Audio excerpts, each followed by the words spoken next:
A história de Sodoma, lá do livro de Gênesis, é, sem dúvida, uma das mais dramáticas e impactantes da antiguidade. É um relato, sabe, sobre julgamento divino, uma fuga desesperada e uma luta pela sobrevivência que ecoa na nossa cultura há milênios. Hoje, a gente vai mergulhar nos detalhes dessa narrativa, seguindo bem de perto o texto original para entender cada reviravolta. Para entender bem essa história tão intensa, vamos dividi-la em 5 atos. A gente começa com a chegada de uns hóspedes misteriosos numa cidade já condenada, passa pela fuga frenética, a destruição que foi cataclísmica e vai até as consequências, bem chocantes, e o legado inesperado que os sobreviventes deixaram. Então, ato 1. Hóspedes e tumulto.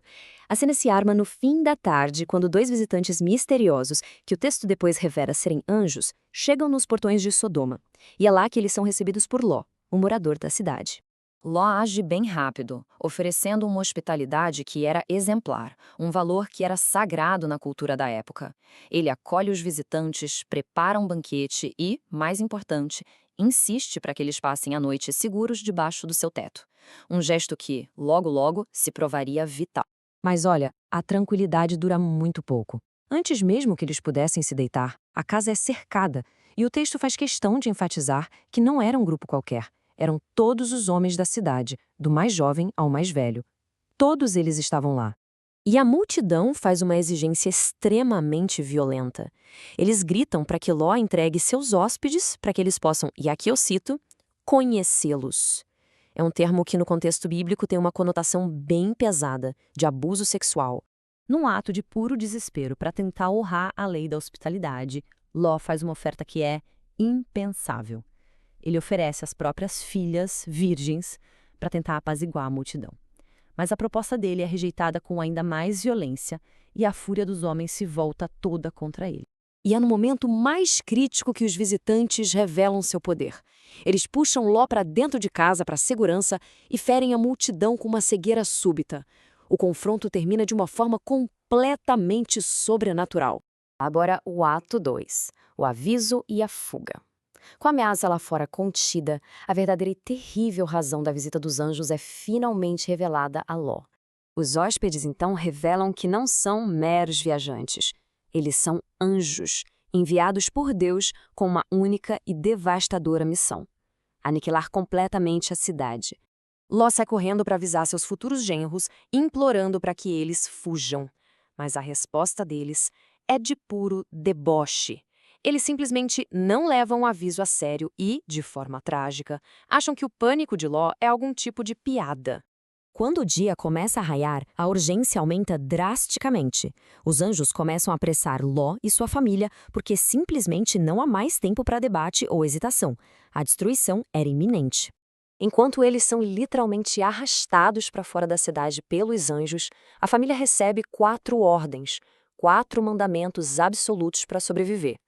E o mais enfático de todos, o que se tornaria fatídico, era: não olhem para trás. Com medo de não conseguir chegar até as montanhas a tempo, Ló tenta negociar um refúgio alternativo, a pequena cidade de Zoar, que ficava ali perto. O pedido dele é aceito e os anjos concordam em poupar aquele lugar. E vamos para o ato 3, fogo, enxofre e sal. Assim que Ló e sua família entram pelos portões de Zoar, com o sol nascendo no horizonte, o céu sobre a planície começa a escurecer. A destruição prometida tinha começado. A narrativa descreve um evento cataclísmico, de proporções enormes. Fogo e enxofre chovem dos céus, destruindo completamente Sodoma, Gomorra, toda a planície, todos os seus habitantes e até mesmo a vegetação. Nada sobrou. É exatamente aqui que acontece um dos momentos mais icônicos e trágicos de toda a história. Num ato fatal de desobediência, a esposa de Ló quebra a regra mais importante. Ela olha para trás e é instantaneamente transformada numa estátua de sal. O mais curioso é que a narrativa não explica o porquê. Qual foi a motivação dela? Teria sido saudade? Preocupação com a família que ficou para trás? Ou uma simples curiosidade? Esse silêncio deixa uma das perguntas mais fascinantes da história em aberto. E chegamos ao ato 4, o legado da caverna. A história agora foca nos únicos sobreviventes. Com medo de ficar até mesmo em Zoar, Ló e suas 2 filhas fogem de novo, mas desta vez para o isolamento total de uma caverna nas montanhas. Completamente isoladas do mundo e acreditando que são as últimas pessoas vivas na Terra, as filhas chegam a uma conclusão desesperada. Elas decidem que, para preservar a linhagem da família, do pai delas, precisariam tomar uma atitude drástica. E o texto detalha friamente como elas executam esse plano. Em 2 noites seguidas, elas dão vinho ao pai até ele perder a consciência. Na primeira noite, a mais velha se deita com ele. Na segunda, a mais nova. O relato faz questão de frisar que Ló não percebeu absolutamente nada do que aconteceu. E agora, o ato 5 e final, Origem de 2 nações. Esse ato chocante da história tem um propósito narrativo muito claro. Ele serve como a controversa história de origem de 2 nações que se tornariam vizinhas e muitas vezes rivais de Israel. Como a gente pode ver, o plano deu certo.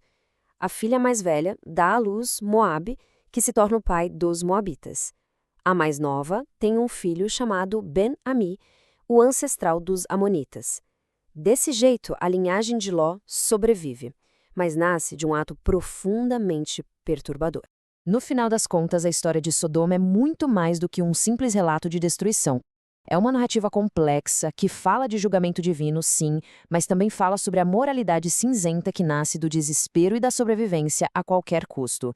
É uma história cujas perguntas continuam a ecoar através dos séculos.